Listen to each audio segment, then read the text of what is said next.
That is uncalled for. Are you gaslighting us? Whoa. They tried to kill me. Sword fight. We belong together. We belong to the we belong to the sun. We belong together. We belong together. The movie begins with a man named Walter running through a busy bazaar while several people chase him. He looks scared and desperate. During the chase, Walter quickly drops a package into a mailbox. Once he does this, he looks relieved, like he has finished an important job. But just moments later, as Walter steps onto the road, a van suddenly hits him, killing him instantly. His death sets off a chain of events that will bring his family back together. The next morning, we meet James, Walter's oldest son. James works at a military academy, where he trains recruits to hold their breath underwater. The trainees give up too easily, and James is clearly annoyed and disappointed by their lack of discipline. Suddenly, a young man arrives with bad news. James' father has died. James goes to identify the body, but he shows very little emotion. We learn that Walter had 2 wives, and the police say his death was a hit-and-run accident. When James gets home, he tells his wife, Kat, about Walter's death in a very cold and distant way.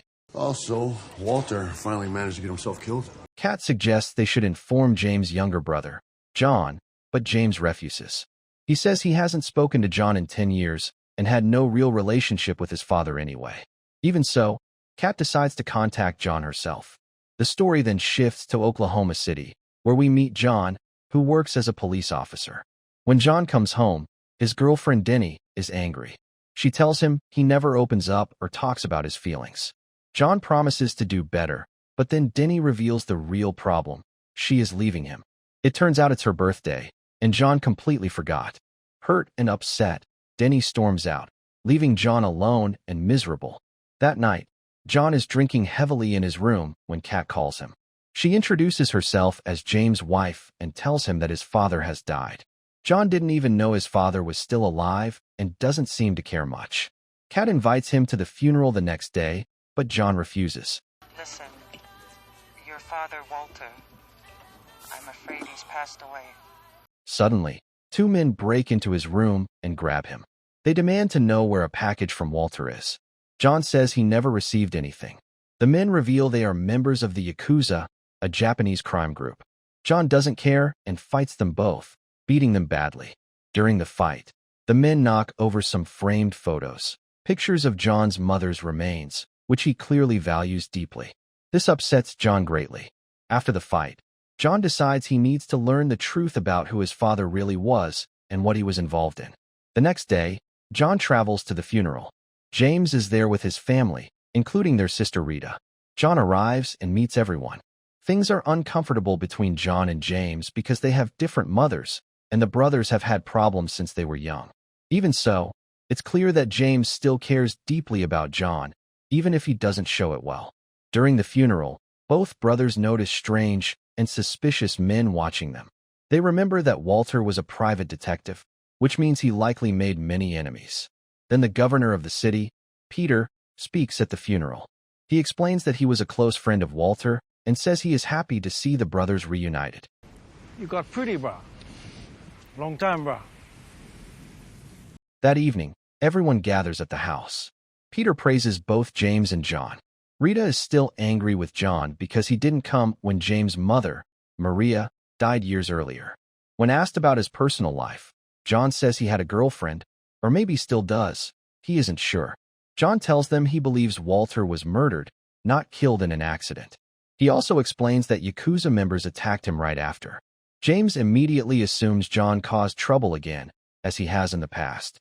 John denies it. The brothers go outside and argue. James demands the truth. He reminds John that 10 years ago, John attacked gang members because he believed they killed his mother. John fires back, saying James moved on with his life and never trusted him. Angry and hurt, John storms off. You're not going to make me apologize for that. Why don't you trust me? Just fucking once! You couldn't find the guy who killed your mother, so now all of a sudden you decided someone killed your father. So you got to find that guy. Later, John drinks alone at a bar.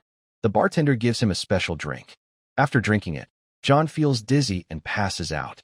When he wakes up, John finds himself face-to-face with Mr. K, a powerful Japanese mob boss in Hawaii. Mr. K is furious. He reminds John that 10 years ago, John brutally beat his men after wrongly believing they killed his mother. Mr. K tells John that he did not kill John's mother and warns him not to cause trouble again. Mr. K gives John a threat: leave the island within 7 days, or he will kill him. John refuses at first.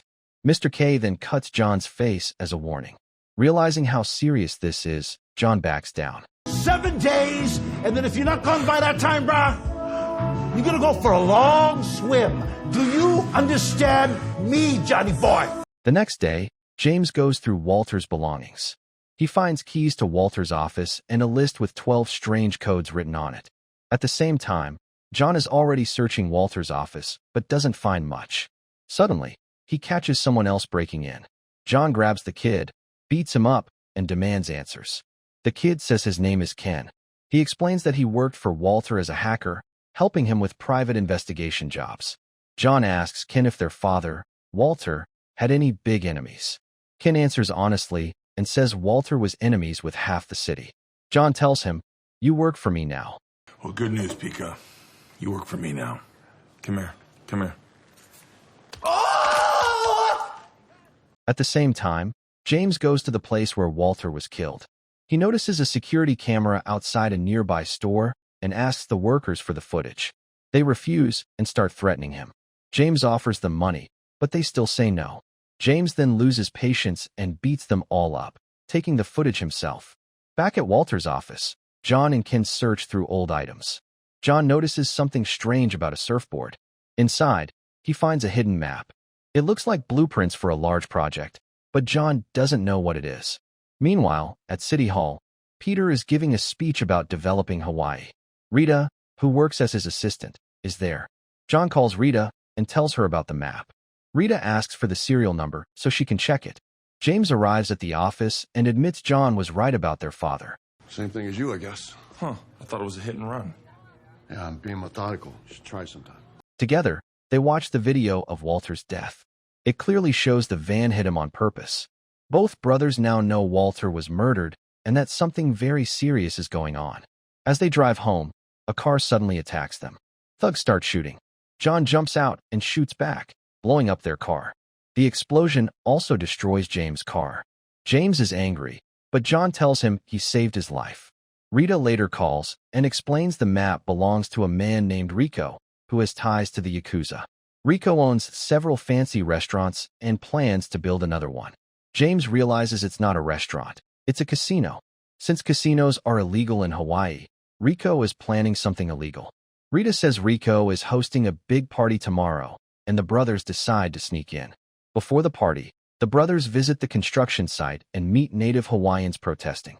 A woman explains the land belongs to their people and the government is trying to steal it. They are ready to fight for it. The brothers respect their courage. John then gets a call. Police found a body linked to the same truck that killed Walter. Hey. Shh. We gotta go. Someone is clearly covering things up. Ken tells them he got a job as a caterer at Rico's party, giving them away inside. At the party, John meets a woman named Tina, who recognizes him as Walter's son. She is upset when she learns Walter is dead. Tina reveals she is Rico's wife and hired Walter because she thought Rico was cheating on her. She asks John to meet her the next day at a hotel. James notices a man named Tad Motora, whose last name matches the company that owned the murder van. Before they can act, guards grab both brothers and take them to Rico. Rico denies killing Walter and kicks them out. The next day, John goes to meet Tina, but finds her murdered. Hey. Excuse me. Excuse me. Yeah, 22, go ahead. John attacks Rico's men in anger, but gets captured. James bails him out of jail. The brothers argue and get into a big fight. John finally admits he felt abandoned after his mother died. James explains he sent John away to protect him, not abandon him. They forgive each other and decide to work together. Denny then calls John and says she found a package from Walter at John's old home. Inside is a flash drive. She flies to Hawaii with it. Ken discovers the flash drive holds a crypto account that needs 12 codes. James provides the codes Walter left behind. While checking the account, thugs attack them with cars and even a helicopter. The brothers barely survive. The account opens, revealing $2 million, and it belongs to Peter. They realize Peter and Rico worked together to steal the land and build the casino. Walter discovered the truth, so they killed him. Bro. You know him? Know him, bro. Everybody knows him. He's the governor. Rico kidnaps Kat and Rita and demands the flash drive. The brothers gear up and attack Rico's compound. They fight through guards and rescue Kat and Rita. Rico escapes, and John chases him. Rico and John fight fiercely. Rico nearly kills John, but John reveals he pulled the pin on Rico's grenade.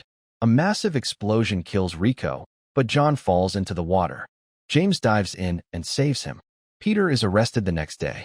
Later, John meets Mr. K, who thanks him for stopping Rico and ending Yakuza violence. Mr. K gives John the name of his mother's killer. John chooses to burn the paper, letting go of his anger. The brothers decide to live peacefully with their families. Walter's plan worked. He brought his sons back together. The movie ends.